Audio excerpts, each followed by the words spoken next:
About 2,800 sanctions have been imposed on Russia over Ukrainian invasion by many developed countries. Since the invasion of Ukraine began, over 400 companies have announced their withdrawal from Russia, but some companies have continued to operate in Russia undeterred.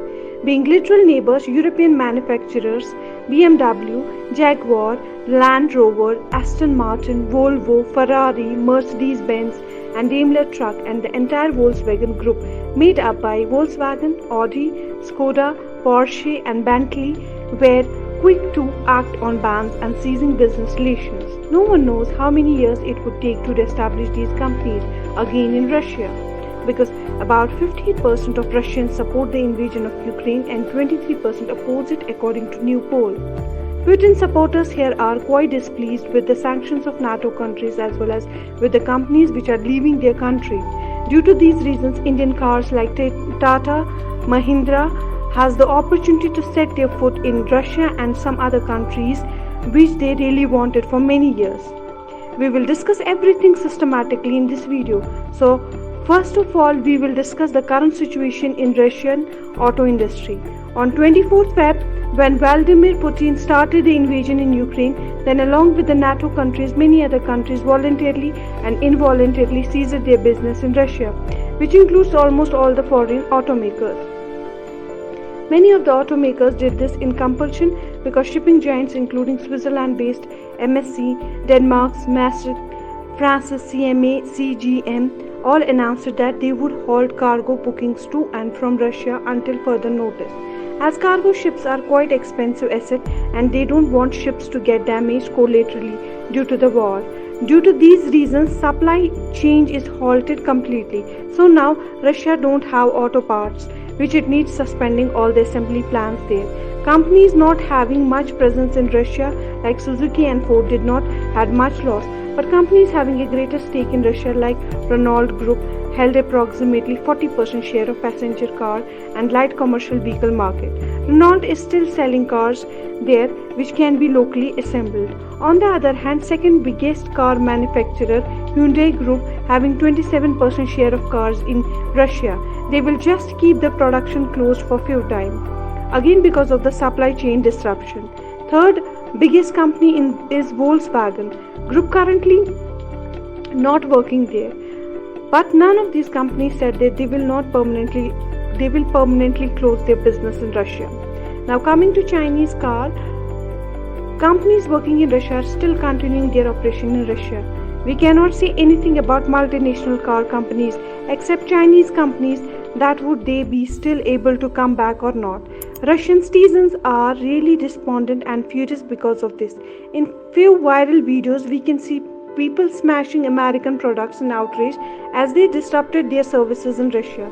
So coming to the point that why Russia wants India to start business in Russia, friends and partners on both sides, India abstained on UN vote against Russia. So Russia gave India this opportunity. Also after the discounted crude oil deal between the Alpo told that Rosia 24 broadcaster as quoted by Sputnik news agency. The withdrawal of many Western companies from the Russian market and those niches that have been vacated may actually be occupied by Indian companies in many industries, in particular in pharmaceuticals. This shows Russian support to India. Not only Russian government but also Russian citizens quite fond of Indians. A good example of this is shown in this video. Indian brands too want to build a great portfolio in the international market. Talking about Tata Motors, Mr. Divyendu Kumar, Head International Business Passenger Car Business Unit, Tata Motors, says Russia is a market of strategic importance to Tata Motors. In previous 20 years, Tata Motors tried their luck 2 times in Russian market but failed miserably. As we know, even Indians were not accepting these cars, so how would Tata Motors would have gotten global acceptance? On the other hand, Mahindra is trying to achieve the same. Mahindra Tractors is the world's largest tractor manufacturing company. Collaborating with SsangYong Greece Motors, Mahindra too tried its luck but the company failed badly. But the situation is not the same now. Both these companies have done many advancements in the last few years.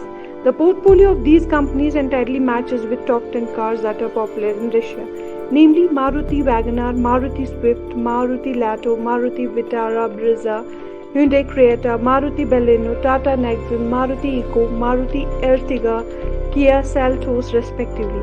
As Russian's landscape is too large, there are many dirt tracks, so only SUVs are best suited here, which is easily offered by Tata and Mahindra. Contrarily, the climate in Russia is too extreme. In Siberia, temperature is in the range -10 to -50 degrees Celsius.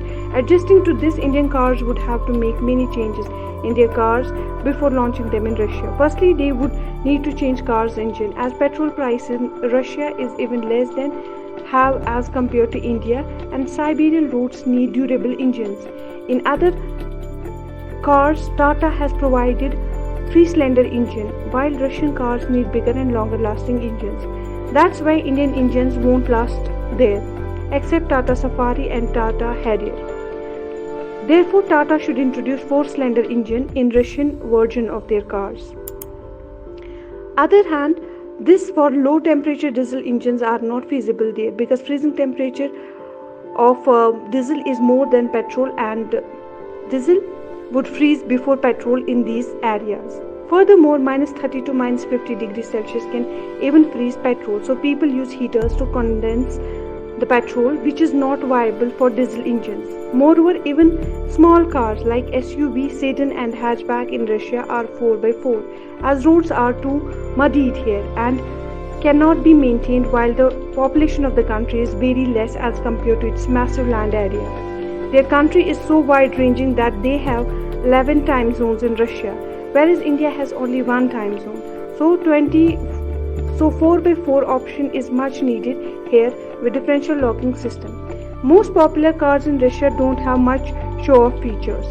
It does not even have AC, as no one would need AC in such freezing areas. Russian cars have effective heating system instead of AC. Heating windscreen, heating mirror and heating seats can be seen in every car present here. These features are important as headlights for us. A Soviet car, Lada Niva, is very famous in Russia from last 35 years. It's one of the selling top cars here because it's very lightweight and has a low raised price. These kind of proper practical measures should be taken by these cars companies before launching their cars in Russia.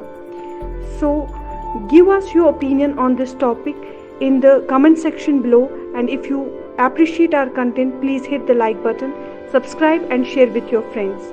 We will meet soon in a new video. Thank you. Jai Hind.